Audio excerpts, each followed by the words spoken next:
আরেকজন শিক্ষকের হাতে আমি মাইক্রোফোন তুলে দিচ্ছি। তার সংক্ষিপ্ত আমাদেরকে নিয়ে, আমাদের বিদায়ী ভাইদেরকে নিয়ে যে মন্তব্য আছে সেটা আমাদের সম্মুখে পরিবেশন করার জন্য আমি এই পর্বে ডেকে নিচ্ছি আমাদের শ্রদ্ধাভাজন শিক্ষক মৌলানা মুর্শিদুল আরিফিন কাসেম সাহেবকে।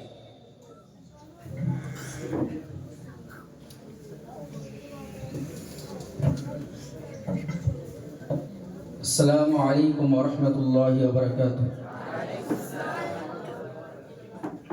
إن الحمد لله والصلاة والسلام على من لا نبي بعد أما بعد.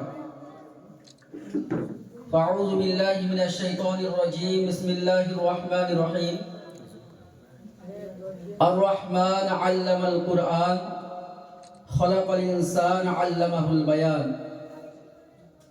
وقال النبي صلى الله عليه وسلم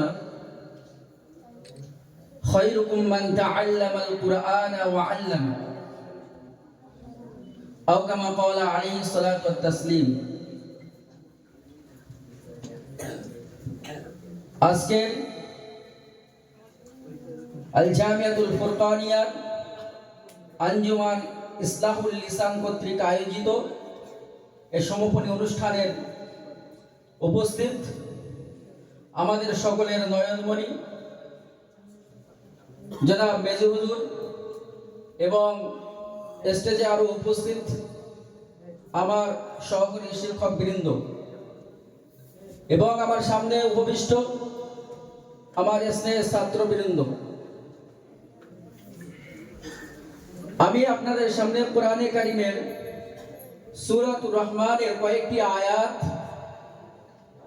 এবং আল্লাহ রাব্বুল আলামিনের প্রেরিত রাসূল মুহাম্মদুর রাসূলুল্লাহ সাল্লাল্লাহু আলাইহি ওয়াসাল্লামের অসংখ্য অগণিত হাদিসের মধ্য থেকে ছোট্ট একটি হাদিসের টুকরা আমি পাঠ করেছি।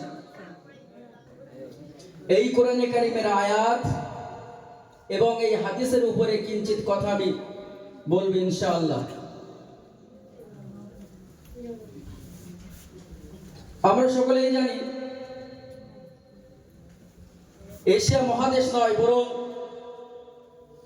এক সময় গোটা বিশ্বের যিনি সব থেকে বড় শাইখুল হাদিস এবং মুহাদ্দিস ছিলেন জনাব হযরতুল আল্লামা সাইয়্যিদ আহমদ পালনপুরি রাহিমাহুল্লাহ, তিনি তার ক্লাসে বলতেন যে এই বুখারী শরীফ পাশ করে তোমরা যখন যাবে, দৌরে হাদিস পাশ করে তোমরা যখন এখান থেকে যাবে, তোমাদের তালিবে ইলমের জামানা সেখান থেকে শুরু হলো।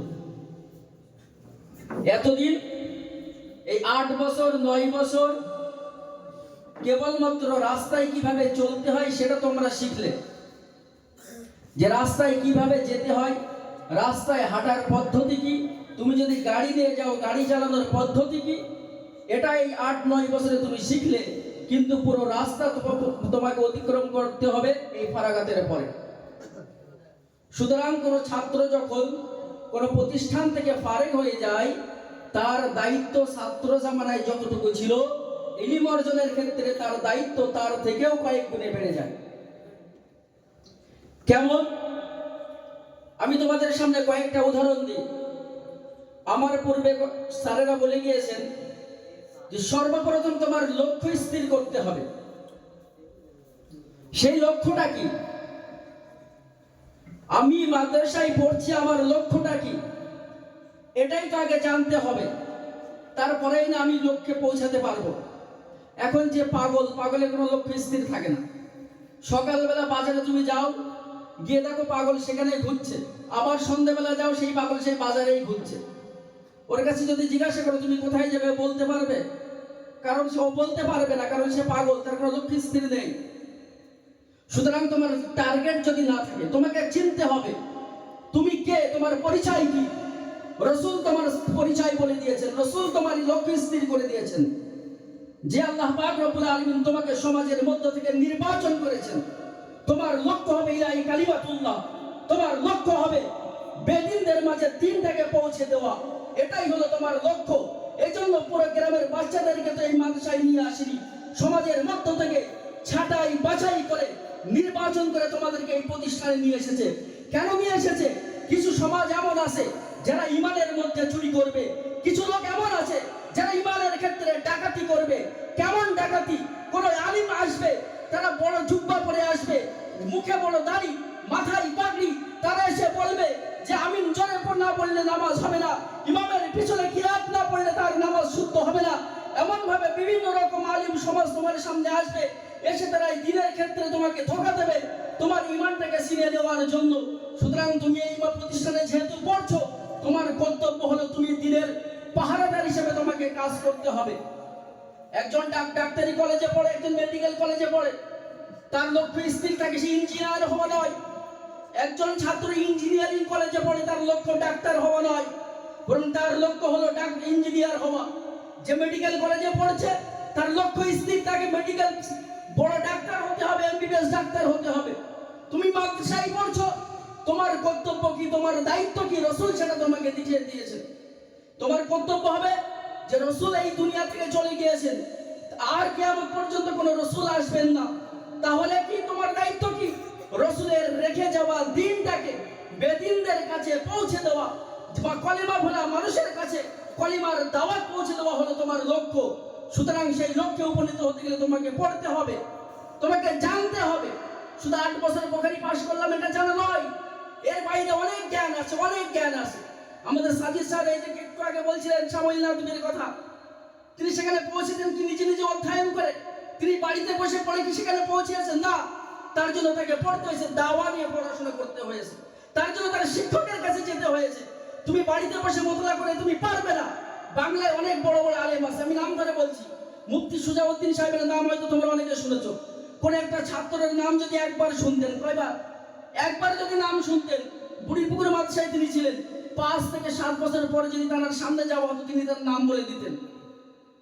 এই যে মুফতি নাসিরউদ্দিন চাঁদপুরি যিনি এখানে আসছেন, আমি দায়িত্ব নিয়ে বলছি, উনি যতগুলো বাহাস তিনি করেছেন এবং যত হাদিসের উদ্ধৃতি তিনি দিতেন, তার বেশিরভাগ উদ্ধৃতি ওই হযরত মুফতি সুজাউদ্দিন সাহেবের।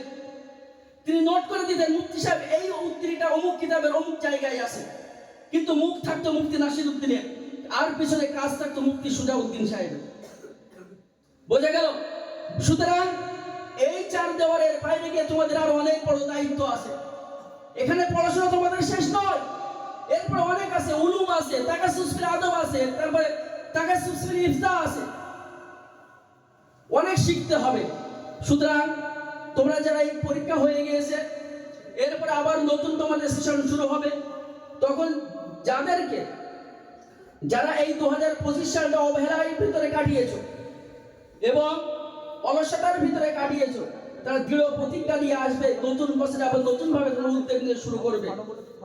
বিশেষ করে স্যার যে কথা বলেছেন, তোমাদের লক্ষ্য উদ্দেশ্যে স্থির থাকতে হবে যে আমাদের কাজ ইলাই কালিমাতুল্লাহ। ইসলামের উপরে কোনো দিক থেকে যদি কোনো প্রকার কেউ হস্তক্ষেপ করতে চায়, তোমার এতটুকু জ্ঞান তোমার ভিতরে থাকা দরকার যে তুমি তোমার জ্ঞান দ্বারা বলতে পারবে এইটা ভুল, এইটা ঠিক, এটা ভুল, এটা ঠিক, এটা তুমি যেন বলতে পারবে। এই বলে আমি আমার সংক্ষিপ্ত বক্তব্য করছি। ওয়া আখিরু দাওয়ানা আলহামদুলিল্লাহি রাব্বিল আলামিন।